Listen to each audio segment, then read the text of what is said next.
Hello ಮಕ್ಕಳೇ, praise the lord. ಮಕ್ಕಳೇ, ನಿಮ್ಮನ್ನು ಈ ಒಂದು ಮೊಬೈಲ್ ಸಂಡೇ ಸ್ಕೂಲ್ನ ಕಾರ್ಯಕ್ರಮಕ್ಕೆ ನಿಮ್ಮೆಲ್ಲರನ್ನು ಸ್ವಾಗತ ಮಾಡ್ತೇನೆ. ಈ ಮೊಬೈಲ್ ಸಂಡೇ ಸ್ಕೂಲ್ನಿಂದ ನೀವೆಲ್ಲರೂ ಆಶೀರ್ವಾದ ಹೊಂದ್ತಾ ಇದ್ದೀರಾ ಮತ್ತು ಈ ಒಂದು ಕಾರ್ಯಕ್ರಮವನ್ನು ನೀವು ನೋಡ್ರಿ ಮತ್ತು ಬೇರೆಯವ್ರಿಗೂ ಪರಿಚಯ ಮಾಡಿಕೊಡ್ರಿ. ಈ ಚಾನಲ್ ಸಬ್ಸ್ಕ್ರೈಬ್ ಮಾಡಿರಿ. ದೇವರು ನಿಮ್ಮನ್ನು ಹೆಚ್ಚಾದ ರೀತಿಯಲ್ಲಿ ಆಶೀರ್ವದಿಸಲಿ. ಮಕ್ಕಳೇ, ನಾವು ಬೈಬಲ್ ಕತೆ ಕೇಳೋಕ್ಕಿಂತ ಮೊದಲೇ ನಾವು ಯಾವಾಗಲೂ ಒಂದು ಸತ್ಯ ಘಟನೆಯನ್ನು ಕೇಳಿ ಅದರ ಸಾಕ್ಷಿಯನ್ನು ಹಿಡಿದು ದೇವರ ವಾಕ್ಯದ ಕಡೆಗೆ ಗಮನ ಹರಿಸ್ತೇವೆ. ನಿಮ್ಮೆಲ್ಲರಿಗೂ ಈ ಒಂದು ವಿಷಯ ನಿಮಗೆ ಬಹಳ ಸಂತೋಷ ತರ್ತಿದೆ ಅಂತ ಹೇಳಿ ನಂಬಿದ್ದೀನಿ. ಮಕ್ಕಳೇ, ಒಬ್ಬರು ರಾಬರ್ಟ್ ಎಂಬ ಒಬ್ಬ ಸಭಾಪಾಲಕರಿದ್ದರು, ಅಂದರೆ ಪಾಸ್ಟರ್ ಇದ್ದರು. ಅವ್ರಿಗೆ ಸೇವೆ ಅಂತ ಹೇಳಿದ್ರೆ ಬಹಳ ತುಂಬ ಆಸಕ್ತಿಯಿಂದ ಮಾಡ್ತಾ ಇದ್ದವರು. ಹೀಗೆ ಮಾಡ್ತಾ ಇರುವಂಥ ಸಂದರ್ಭದಲ್ಲಿ ಹಗಲು ರಾತ್ರಿ ಅಂತ ಹೇಳಿ ಇಲ್ಲದೇನೆ ಅವರು ಸೇವೆಯನ್ನು ಮಾಡ್ತಾಯಿದ್ರು. ಹೀಗೆ ಒಮ್ಮೆ ಅವರು ಕಾರಿನಲ್ಲಿ ಒಂದು ಕಡೆ ಹೋಗಿ ಅಲ್ಲಿ ಪ್ರಾರ್ಥನಾ ಕೂಟವನ್ನು ನಡೆಸಿ ಅಲ್ಲಿಂದ ಹೊರಡಬೇಕನ್ನುವಾಗ ಆ ಸ್ಥಳದಿಂದ ಬರುವಾಗ ಹಿಮಪಾತ ಬೀಳೋದಕ್ಕೆ ಪ್ರಾರಂಭ ಆಯಿತು. ಹಿಮಪಾತ ಅಂತ ಹೇಳಿದ್ರೆ ಹಿಮ ಇರುವಂಥ ಕಂಟ್ರಿಗಳಲ್ಲಿ ನಿಮಗೆ ಗೊತ್ತಿರ್ತದೆ. ಅಲ್ಲಿ ಹಿಮಪಾತಗಳಾಗುವಾಗ ಈ ಕಾರ್ಗಳಾಗಲಿ ಬೇರೆ ಯಾವುದೇ ಆಗಲಿ ಓಡಾಡೋದಿಲ್ಲ. ಹಾಗೆ ಅವರೇನು ಮಾಡಿದ್ರು ಅಂತ ಹೇಳಿದ್ರೆ ಮನೆಗೆ ಫೋನ್ ಮಾಡಿ ಹೇಳಿದ್ರು, ಈ ದಿನ ನಾನು ಇಲ್ಲೇ ಉಳಿತೀನಿ, ಹಿಮಪಾತ ಆಗ್ತಾಯಿದೆ, ಅದರಿಂದ ನಾಳೆ ಮುಂಜಾನೆ ಹೊರಡ್ತೀನಿ ಅಂತ ಹೇಳಿ ಅವರು ಮನೆಗೆ ತಿಳಿಸಿದರು. ಹಾಗೆ ಅವರು ಆ ದಿನ ಅಲ್ಲೇ ಉಳಿದು ಅದರ ಮರಣ ದಿನ ಅವ್ರೇನು ಮಾಡ್ತಾರೆ, ತಮ್ಮ ಊರಿಗೆ ಅಂತ ಹೇಳಿದ್ರೆ ಸಿಟಿಗೆ ಹೊರಡುವಾಗ ಏನಾಯ್ತು ಅಂತ ಹೇಳಿದ್ರೆ ಹಿಮಪಾತ ಬಿದ್ದಂಥ ಜಾಗದಲ್ಲಿ ಹಿಮ ತುಂಬ ಬಿದ್ದಿತ್ತು. ಅದನ್ನೆಲ್ಲ ಬದಿಗಳಿಗೆ ಎಲ್ಲ ಸರಿಸಿದ್ರು, ಆಚೆ ಈಚೆ ಸರಿಸಿದ್ರು. ಆದರೂ ಸಹ ಇವರು ಕ್ಷೇಮಕರವಾದಂಥ ಅಂದರೆ ಸುರಕ್ಷಿತವಾದ ಪ್ರಯಾಣ ಮಾಡಬೇಕಾದ್ರೆ ಒಂದು ದೊಡ್ಡ ಒಂದು ಭಾರ ಹೊತ್ತಂಥ ಒಂದು ದೊಡ್ಡ ಲಾರಿ ಇವರ ಮುಂದಿನಿಂದ ಬರುವಂಥದ್ದು ಅದು ಸ್ಲಿಪ್ ಆಗಿ ಇವರ ಕಾರ್ ಮೇಲೆ ಬಿದ್ದುಬಿಡ್ತು. ಕಾರ್ ಮೇಲೆ ಬಿದ್ದು ರಾಬರ್ಟ್ ಅನ್ನೋ ಪಾಸ್ಟ್ ಏನಾಯಿತು ಅಂತ ಹೇಳಿದ್ರೆ ಕಾರನ್ನು ಬಿದ್ದ ಮೇಲೆ ಅದು ಅವರು ಮರಣ ಹೊಂದಿದ್ದಾರೆ ಅಂತ ಹೇಳಿ ಆಯಿತು. ತಕ್ಷಣ ಅವರನ್ನು ಅರೆ ಪ್ರಜ್ಞಾವಸ್ಥೆಯಲ್ಲಿ ಮರಣಕರವಾದಂಥ ಅವರ ಪಲ್ಸ್ ಇಲ್ಲ ಅಂತ ಹೇಳಿ ನೋಡಿದಂಥ ಜನರು ತಕ್ಷಣವೇ ಮೆಡಿಕಲ್ ಏಡ್ ಕೊಡೋದಕ್ಕಂತ ಹೇಳಿ ಅವರನ್ನು ಹಾಸ್ಪಿಟ್ಲಿಗೆ ಕರ್ಕೊಂಡು ಹೋಗ್ತಾರೆ. ಹಾಸ್ಪಿಟ್ಲಲ್ಲಿ ಹೋದಾಗ ಅವರು ಏನು ಮಾಡ್ತಾರೆ ಅಂತ ಹೇಳಿದ್ರೆ ನೋಡಿದಾಗ ಅವರು ಯಾವ ಜೀವಂತವಾಗಿರುವಂಥ ಪರಿಸ್ಥಿತಿಯಲ್ಲಿ ಇರಲಿಲ್ಲ.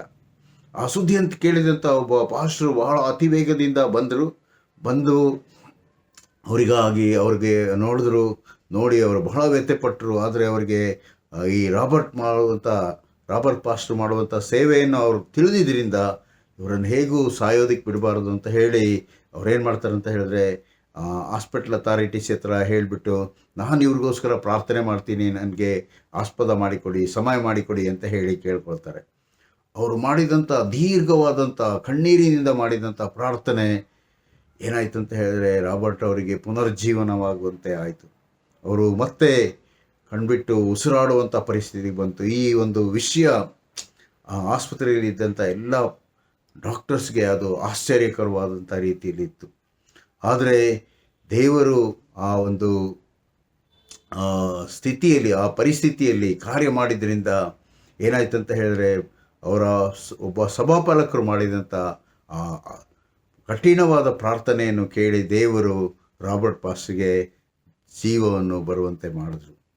ಮಕ್ಕಳೇ, ಆ ರೀತಿಯಾಗಿ ಆದಾಗ ಜನರೆಲ್ಲರಿಗೂ ಬಹಳ ಸಂತೋಷ ಆಯಿತು. ಯಾಕಂತ ಹೇಳಿದ್ರೆ ರಾಬರ್ಟ್ ಪಾಸ್ಟ್ ಮಾಡುವಂಥ ಸೇವೆ ಅದು ಎಲ್ಲ ಜನರಿಗೆ ಗೊತ್ತಿತ್ತು. ಅದರಿಂದ ಎಲ್ಲರೂ ದೇವರನ್ನು ಕೊಂಡಾಡಿದರು. ಅವರು ಮಾಡಿದ ಪ್ರಾರ್ಥನೆಗೆ ಉತ್ತರ ಸಿಕ್ತು ಅಂತ ಹೇಳಿ ಅವರೆಲ್ಲರೂ ಸಂತೋಷಪಟ್ಟರು.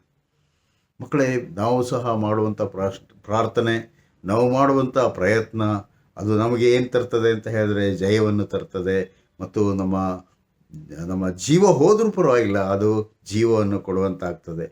ಹೀಗೆ ಅಲ್ಲಿ ಆದಂಥ ದೇವರ ಕಾರ್ಯದಿಂದಾಗಿ ರಾಬರ್ಟ್ ಪಾಸ್ಟ್ರು ಏನಾಯಿತು ಅಂತ ಹೇಳಿದ್ರೆ ತಮ್ಮ ಹೊಸ ಒಂದು ಜೀವನವನ್ನು ಹೊಂದಿ ಅವರು ಸೇವೆಯನ್ನು ಮುಂದುವರಿಸಿಕೊಂಡು ಹೋಗುವಂತಾಯಿತು.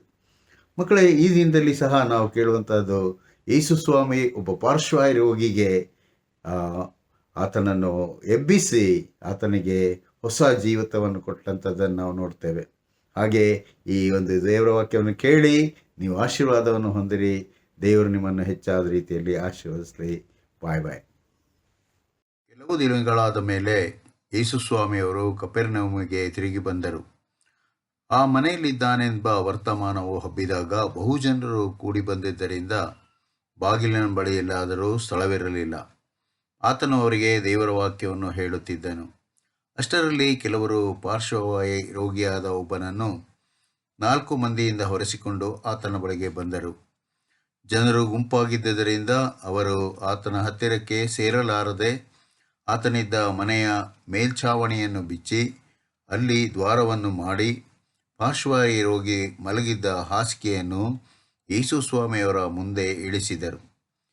ಯೇಸುಸ್ವಾಮಿಯವರು ಅವರ ನಂಬಿಕೆಯನ್ನು ನೋಡಿ ಆ ಪಾರ್ಶ್ವವಾಯು ರೋಗಿಗೆ, ಮಗನೇ, ನಿನ್ನ ಪಾಪಗಳು ಕ್ಷಮಿಸಲ್ಪಟ್ಟಿವೆ ಎಂದು ಹೇಳಿದನು.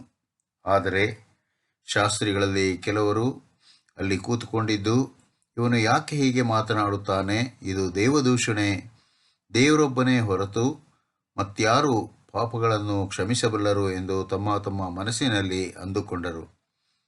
ಹೀಗೆ ಅಂದುಕೊಳ್ಳುವುದನ್ನು ಕೂಡಲೇ ಯೇಸುಸ್ವಾಮಿಯವರು ತಮ್ಮ ಆತ್ಮದಲ್ಲಿ ತಿಳಿದುಕೊಂಡು ಅವರಿಗೆ, ನೀವು ನಿಮ್ಮ ಮನಸ್ಸಿನಲ್ಲಿ ಯಾಕೆ ಹೀಗೆ ಅಂದುಕೊಳ್ಳುತ್ತೀರಿ? ಯಾವುದು ಸುಲಭ, ನಿಮ್ಮ ಪಾಪಗಳು ಕ್ಷಮಿಸಲ್ಪಟ್ಟಿವೆ ಎಂಬುದು ಸತ್ಯವೋ, ಎದ್ದು ನಿನ್ನ ಹಾಸಿಗೆಯನ್ನು ತೆಗೆದುಕೊಂಡು ನಡೆ ಅನ್ನುವುದೋ? ಆದರೆ ಪಾಪಗಳನ್ನು ಕ್ಷಮಿಸಿಬಿಡುವುದಕ್ಕೆ ಮನುಷ್ಯಕುಮಾರನಿಗೆ ಭೂಲೋಕದಲ್ಲಿ ಅಧಿಕಾರ ಉಂಟೆಂಬುದು ನಿಮಗೆ ತಿಳಿಯಬೇಕು ಎಂದು ಹೇಳಿ ಆ ಪಾರ್ಶ್ವವಾಯು ರೋಗಿಯನ್ನು ನೋಡಿ, ನೀನು ಎದ್ದು ನಿನ್ನ ಹಾಸಿಗೆಯನ್ನು ಎತ್ತುಕೊಂಡು ಮನೆಗೆ ಹೋಗೆಂದು ನಿನಗೆ ಹೇಳುತ್ತೇನೆ ಎಂದು ಹೇಳಿದರು. ಅವನು ಕೂಡಲೇ ಆ ಹಾಸಿಗೆಯನ್ನು ತೆಗೆದುಕೊಂಡು ಎಲ್ಲರ ಮುಂದೆ ನಡೆದುಕೊಂಡು ಹೊರಟು ಹೋದನು. ಹೀಗೆ ಎಲ್ಲರೂ ಬೆರಗಾಗಿ, ಇದುವರೆಗೆ ನಾವು ಇಂಥ ಒಂದು ಅದ್ಭುತವನ್ನು ಎಂದಿಗೂ ನೋಡಿದ್ದೇ ಇಲ್ಲವೆಂದು ಹೇಳುತ್ತಾ ದೇವರನ್ನು ಕೊಂಡಾಡಿದರು. ಅಪ್ರಿಯ ಮಕ್ಕಳೇ, ಯೇಸುಸ್ವಾಮಿಯವರು ಪಾಪಗಳನ್ನು ಕ್ಷಮಿಸಿಬಿಡುವಂಥ ಒಬ್ಬ ದೇವಕುಮಾರನು. ಅದೇ ರೀತಿಯಲ್ಲಿ ಸಬ್ಬತ್ ದಿನದಲ್ಲಿ ಸಹ ಕೆಲಸ ಮಾಡಬೇಕೆಂದು, ಒಳ್ಳೆಯ ಕೆಲಸ ಕಾರ್ಯಗಳನ್ನು ಮಾಡಬೇಕೆಂದು ಕರೆಕೊಟ್ಟಂಥ ಗುರುವು ಆಗಿದ್ದಾರೆ. ಆದ್ದರಿಂದ ನಾವು ಅವರನ್ನು ಹಿಂಬಾಲಿಸುವುದು ಬಹಳ ಉತ್ತಮವಾದದ್ದು. ಆದ್ದರಿಂದ ಮಕ್ಕಳೇ, ನೀವು ಯೇಸುಸ್ವಾಮಿಯವರನ್ನು ಹಿಂಬಾಲಿಸುವವರಾಗಿರ್ರಿ, ಆತನ ವಾಕ್ಯವನ್ನು ಕೇಳುವವರಾಗಿರ್ರಿ, ಆತನ ವಾಕ್ಯವನ್ನು ಓದುವವರಾಗಿರ್ರಿ ಮತ್ತು ಪ್ರಾರ್ಥನೆ ಮಾಡುವವರಾಗಿರ್ರಿ. ಹೀಗೆ ದೇವರು ನಿಮ್ಮನ್ನು ಆಶೀರ್ವದಿಸಲಿ. ಪ್ರಾರ್ಥನೆ ಮಾಡೋಣ. ಪ್ರೀತಿಯುಳ್ಳ ನಮ್ಮ ತಂದೆಯ ದೇವರೇ, ಪ್ರಿಯ ಮಕ್ಕಳು ನಿಮ್ಮ ವಾಕ್ಯವನ್ನು ಕೇಳಿದ್ದಾರೆ. ಎಲ್ಲ ಮಕ್ಕಳನ್ನು ಬಹಳವಾಗಿ ಆಶೀರ್ವದಿಸಿ ಸ್ವಾಮಿ. ಮಕ್ಕಳ ತಂದೆ ತಾಯಿಗಳನ್ನು ಆಶೀರ್ವದಿಸ್ರಿ. ಮಕ್ಕಳ ಸಂಡೇ ಸ್ಕೂಲ್ ಟೀಚರ್ಸ್ ಅವರನ್ನು, ಅವರ ಸಭಾ ಪಾಲಕರನ್ನು ಮತ್ತು ಎಲ್ಲ ಅವರ ಬಂಧು ಮಿತ್ರರನ್ನು ಆಶೀರ್ವದಿಸಬೇಕೆಂದು ಬೇಡಿಕೊಳ್ಳುತ್ತೇವೆ. ಎಲ್ಲ ಘನಮಾನ ಸ್ತುತಿ ಸ್ತೋತ್ರ ಒಬ್ಬರಿಗೆ ಸಲ್ಲಿಸುತ್ತೇವೆ. ಯೇಸುವಿನ ನಾಮದಲ್ಲಿ ಬೇಡಿದ್ದೇವೆ ತಂದೆಯೇ, ಆಮೇನ್. ಅಜ್ಜಾಣ ಬಂಡೆ ಮೇಲೆ ಮನೆ ಕಟ್ಟಿದ. Let us Singh together. ಒಟ್ಟಾಗಿ ಹಾಡೋಣ ಬನ್ನಿ.